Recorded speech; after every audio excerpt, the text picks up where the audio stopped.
Yat my relatives. Good morning. It is Friday, February 2nd already, if you can believe that. I'm sitting here with my second cup of coffee, and I wanted to have a discussion with you about the Bear River Massacre, which this past Monday, January 29th, was the 161st anniversary of the Bear River Massacre. But before I begin, let me do like I always do, which is just to acknowledge that I'm speaking to you from Piscataway lands. It's now called Washington, D.C., but it's the Piscataway who were the original inhabitants of this land. And I want to honor them as the host peoples of these lands. And I want to thank them for their stewardship of these lands. So there's obviously a lot of news going on right now across the country with the elections and with other things that are happening. And we'll talk about some of those in the future. But at the moment, I wanted to go back and just remember one of the most horrific massacres in the history of this nation, which was the Bear River Massacre, which happened on January 29th back in 1863. I have spoken about this massacre numerous times, but I'm embarrassed that when I was doing the research for my book on Selling Truth, we were looking at massacres. We were even looking specifically at massacres around the 1860s, and I did not come across this one. So I'm embarrassed that this massacre, the Bear River Massacre, is not mentioned in On Settling Truth. It's now a very important part of all of the lectures that I give, and I highlight it everywhere I go, but it's not included in our book.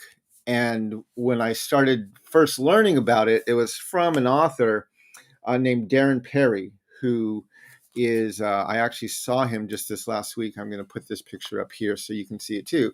This is Darren and I. We were at the memorial service, the commemorative memorial ceremony in Preston, Idaho. And he helped found this ceremony.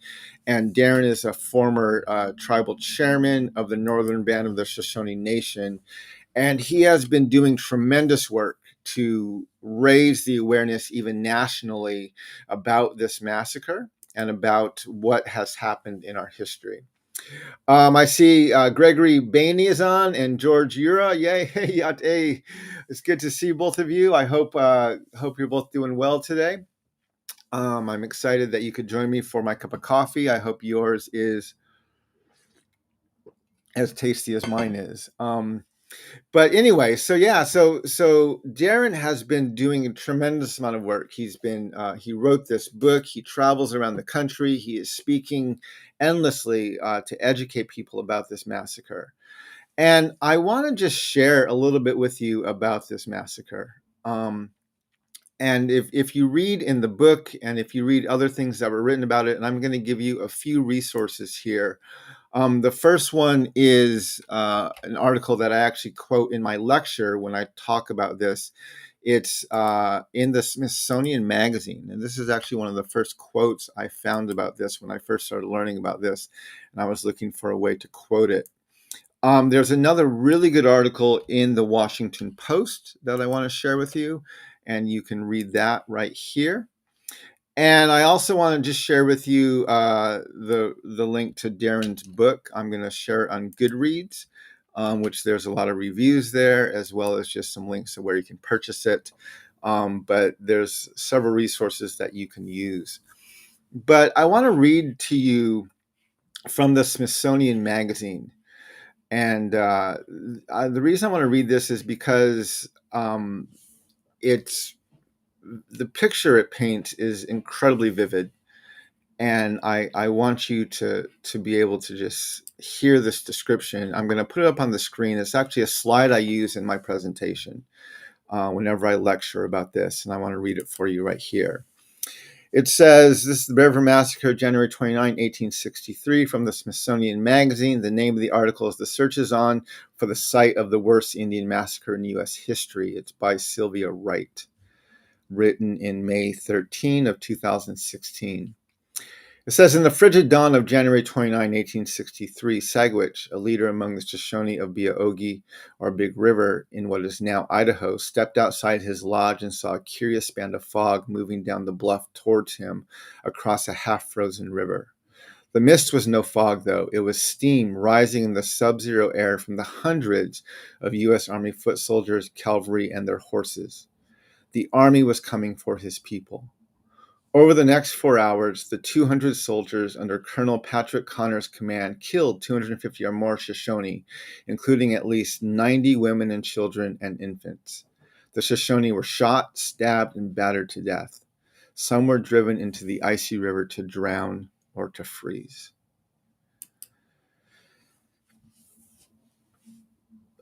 Preston, Idaho is up in the mountains. And even when I was there, and they're having a bit more of a mild winter. Last year it was even colder than this year. But even if you look, I'm going to show you a picture of the Bear River, and you can see there was snow on the ground. It was about 40 degrees the day I was there. Darren warned me before I went up. He said usually the weather is freezing cold, and we stand outside as long as we can to do the service, but it's a very cold time. And the morning of January 29, 1863 was incredibly cold, and the river was even frozen. But you can see the snow in the background. You can see we're out in the mountains, and you can see the river is fairly slow moving. And so it doesn't surprise me that the river does freeze. But this was the site of where that massacre took place. I don't know if it's exactly this bend where I took the picture, but this was the site, this was the area, this was the location. I have a few more pictures of the river that you can see. This is also of that same bend, and this is a bit more of a panoramic view that I took, so you can see it kind of spreading out a little bit more. I also want to share, this is a few pictures of the service. I was very impressed that I had to park almost a half mile away, maybe a quarter mile to a half mile away, because there were so many people. It wasn't in a really marked area. It was just along the side of the road. With the Shoshone Nation, the northern band of the Shoshone Nation bought the land, and they're going to build a kind of a way to remember it here on this land. But right now it's just a lot of land on the side, and so we had to park on the side of the road, and I walked about almost over a quarter of a mile, at least almost a half mile to get there. I would estimate there were 250 people there, maybe 300. It was fairly good size. There were a lot of dignitaries from both Idaho as well as from Utah there, as well as a lot of the tribal council members, and the tribal chairman, Dennis Alex, was also there, who I had the privilege of meeting. There was another elder there.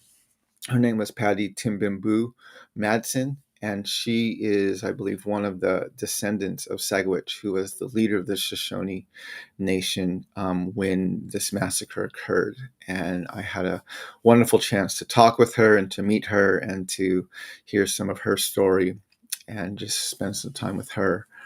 And so, yeah, it was a very moving event. They had some drumming there. They had some speeches. They recounted the history.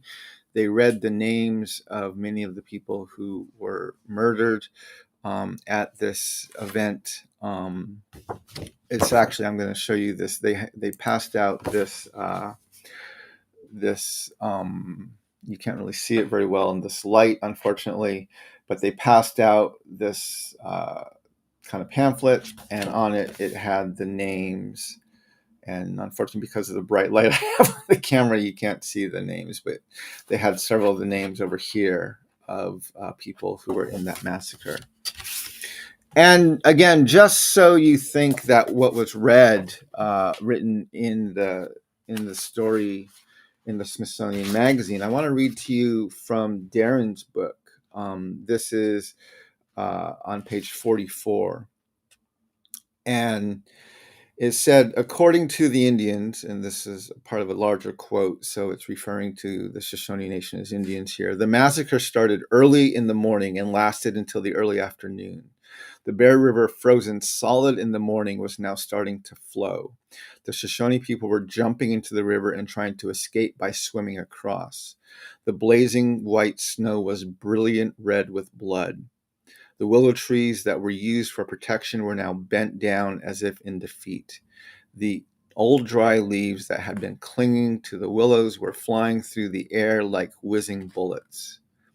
And I need to warn you, this next paragraph is fairly descriptive.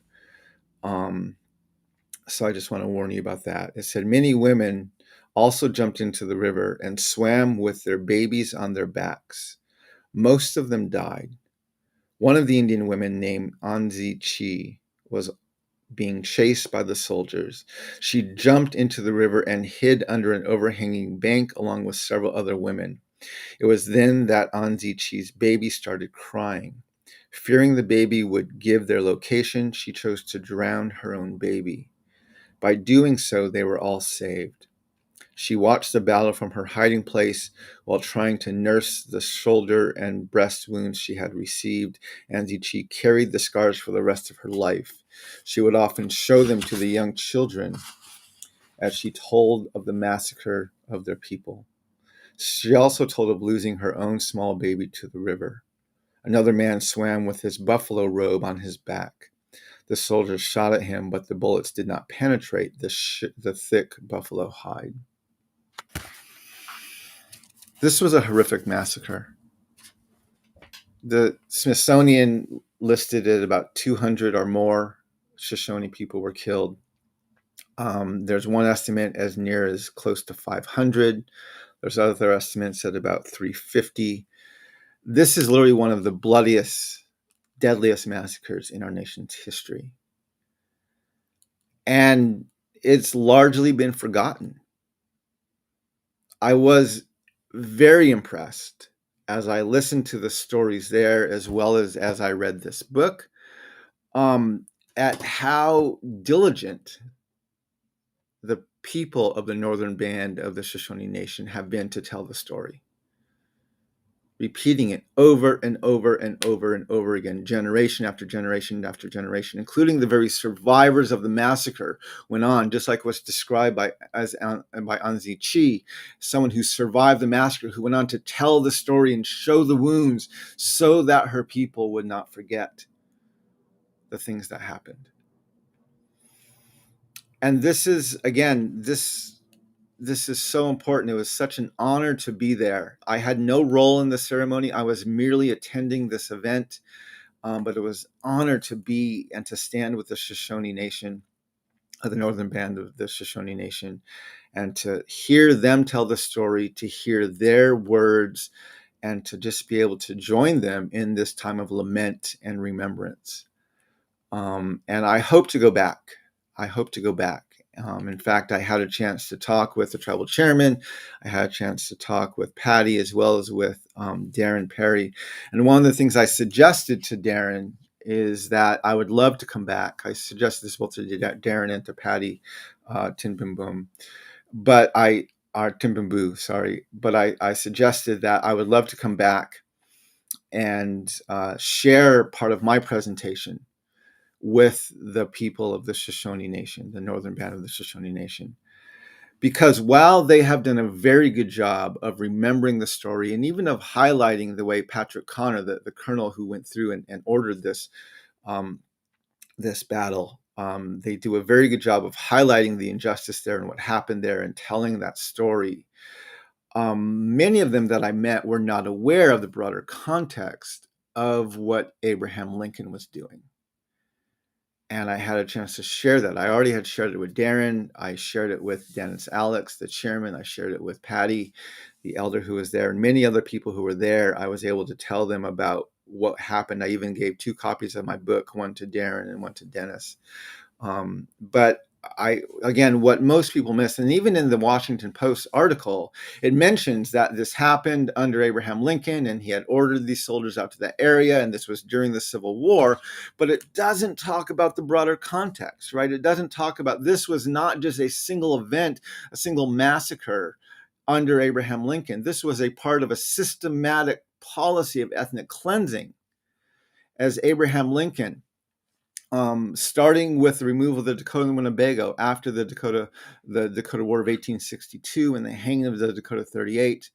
And then in the fall, or in January of 1863, we have the Bear River Massacre. And then in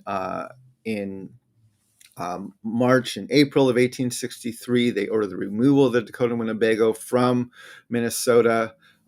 In the fall of 1863, we have the start of the Long Walk, which is where they're rounding up my people, the Navajo people in the Southwest. And then in November of 1864, we have the Sand Creek Massacre. And there were 4 routes of the railway, one going from Duluth, Minnesota, over to Seattle, the other going from Omaha, Nebraska, through Colorado, Wyoming, northern Utah, southern Idaho, and coming out near San Francisco, and then a southern route going through northern New Mexico and Arizona, coming out near LA. And as you can see by these arrows, Abraham Lincoln was literally just ethnically cleansing the northern, central, and southern routes of the railway. And he knew absolutely what he was doing, because the last of these events, the Sand Creek Massacre, which happened at the end of November in 1864, right? It was a week later, 8 days later, Abraham Lincoln was giving his annual address on December 6th of 1864. And he said that 1.5 million acres were entered in under the Homestead Law, and the great enterprise of connecting the Atlantic with the Pacific States by railway and telegraph lines has been entered upon with a vigor that gives assurance of success.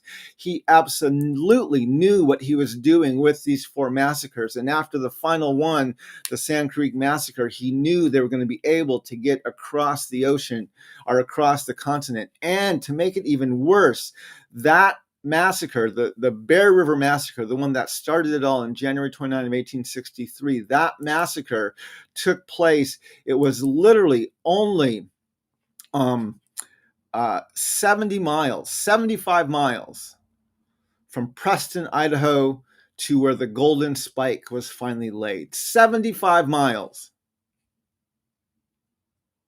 Abraham Lincoln knew absolutely what he was doing. And this story gets missed.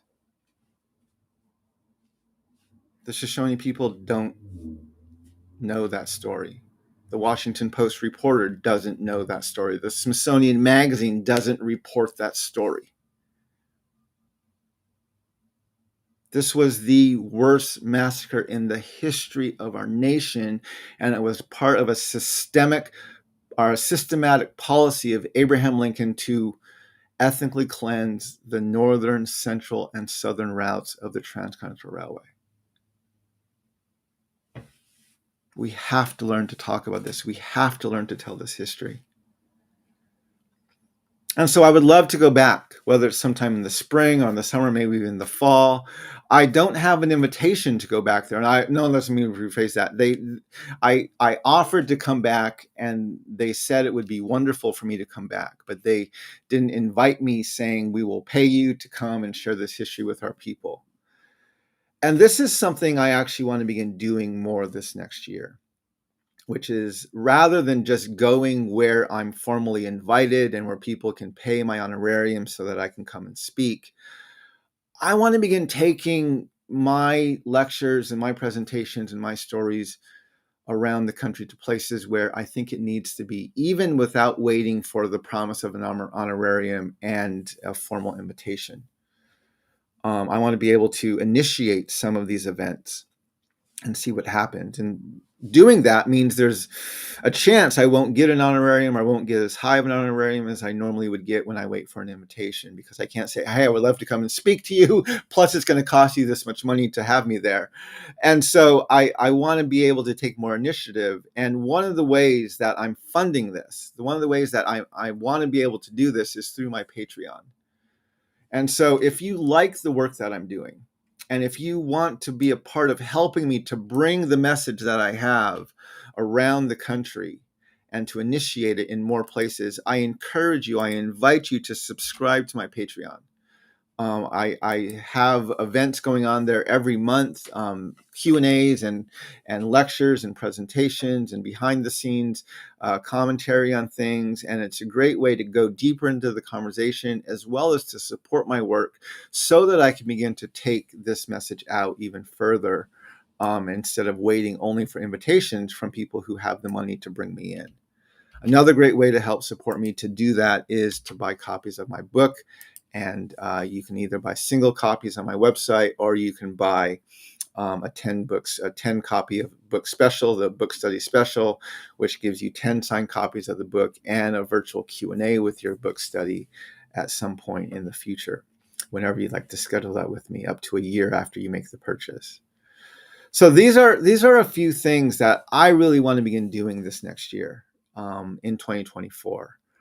And I would love it if you are able to partner with me, not only by joining my Patreon to go deeper in the conversation, but by helping me kind of more stabilize some of my income, so I'm not as dependent only on paid honorariums from my speaking. But I want to begin taking those events more places and initiating some of those myself. So that is some of my goal. But I gave you that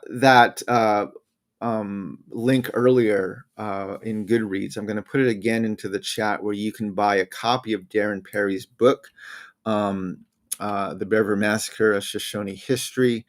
And I encourage you to buy a copy of his book. This will support his work and the efforts he's trying to do to bring this message around.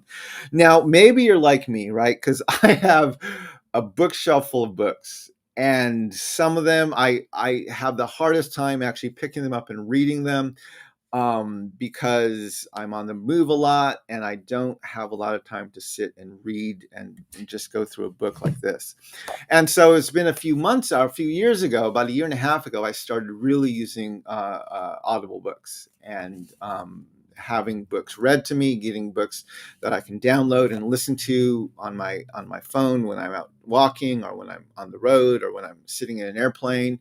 And because of that, right, I used to read just a few books a year now, except for things I was really diligently researching. But now I'm reading several books a month, because I'm able to hear them on Audible. And I'm able to listen to books more rapidly than I was able to read them just by buying the physical book. But there's some books, and this is one of the books, that does not have an Audible version. And so again, this was a challenge for me, because I'm like, I want to read this book, but I have to find a way to make time for it. And so I did some research, and I found there's actually a way that you can have ebooks read to you. Now, there's a few tricks you have to do this. I'm going to share a link in the chat here, where you can actually. I had to research this a few months ago when I was really trying to do it. There's one book I had to read fairly quickly, and they only had an ebook version or a physical copy, and I didn't know how to get it read to me. And so I did some research. Is there any way I can get an ebook read to me? And it turns out there is. If you buy the ebook from Kindle or from Amazon, you can download the Alexa app, the Amazon Alexa app, to your phone, and then Alexa will read your ebooks for you. It's not in a human voice, it's in a bit more of a robotic voice, but it actually sounds fairly decent. I've actually listened to several books that way, including Darren Perry's book. And I was able to listen to that on there, and it's a great way if you want to, if you're like me, you have trouble finding the time to actually read a book, and it's much easier to listen to it on your phone when you're driving, or when you're walking, or doing exercise, or just on an airplane or something else. And the great way, and the trick is, you buy the book from Kindle or from Amazon, and then you download the Alexa app. They have both an iPhone version and an Android version. And then on the Alexa app, you can import your Kindle library, and you can ask, or you can have Alexa read your Kindle book to you. I've listened to several books that way. It works really well. And so I put that in there. I'm actually going to give you another book directly from Amazon that kind of tells you how to do that. Again, I find this incredibly helpful if you're looking for a way to digest more books, but you have trouble finding the time to physically read them. And so, yeah, that's one other thing. I also wanted to mention one last thing for those of you who are TikTok fans. And this is, I just came across this story this morning when I was listening to my news on a podcast, and they mentioned this. So I looked it up on AP.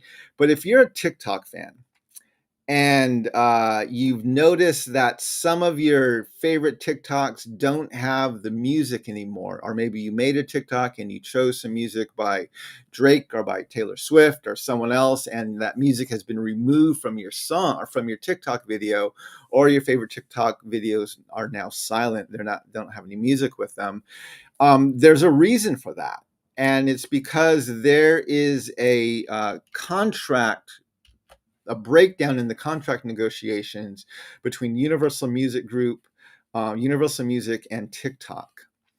And they cannot agree on royalties that TikTok will pay to Universal Music for the rights to use their songs. And so, because of that, beginning yesterday, February 1st, all of the music from Universal Music has been removed from TikTok. And so that means a lot of artists, because Universal has a lot of signed artists, and so they've been removed. And I listened to one podcast that actually said that the difference was a penny. It was like, I think it was a 1 cent royalty for 1,000 views on TikTok of a song. But when you're talking millions, even billions of views, that actually, and so TikTok was willing to pay a penny, and Universal wanted 2 pennies. And apparently that's where the breakdown occurred. At least that's from one of the podcasts I was listening to. And so, yeah, so for the moment, there's a lot of music missing from TikTok videos at the moment until that contract gets renegotiated and actually re-signed. So anyway, just a bit of interesting tidbits of news there. But yeah, I want to thank you all for joining me today. Thank you for sharing your second cup of coffee with me. Thank you for a chance for me to talk about and remember with you the Bear River Massacre. And I am deeply grateful for the Northern Band of the Shoshone Nation and the work they are doing to create common memory. Darren Perry, I applaud you. Northern Band of Shoshone Nation and the people, I applaud you. All of the elders and all of the people who are working to put events like this together and who are telling these stories, not just publicly, but to their children and to future generations. Thank you. Thank you for educating me. Thank you for educating our nation on this history. Again, we must learn how to build this common memory so that we can get to a point of having healthier community. For those of you who also follow me, I want to share a few things, last few links here. I was in Hesston College in Hesston, Kansas last week, and I spoke twice there. I was a part of the Melva Kauffman lecture series. I spoke Sunday night a week and a half ago on Dismantling the Doctrine of Discovery. Well, actually, that was the title they gave it. The title we actually used was something about common memory and Abraham Lincoln, but it was my Doctrine of Discovery lecture, and they recorded that online, and I'm going to put that up from their college. I also did a chapel on Monday morning where I talked about Acts 10 and radical inclusivity, and they have that online also, and so I'm going to put that up on there. I'll also include these in the notes of the video, but if you want to go back and watch either of those videos, they did a really good job of recording it, and so those are both up there as resources that you can go back and refer to. But my relatives, it's so good to be with you today. Thank you for joining me. Thank you for listening to some of my thoughts as I reflected on going back. And it was a very good event to be at, and I hope I have a chance to go back again in the near future. So, yeah, my relatives, walk in beauty. And may we all learn how to walk in beauty together. Hakone.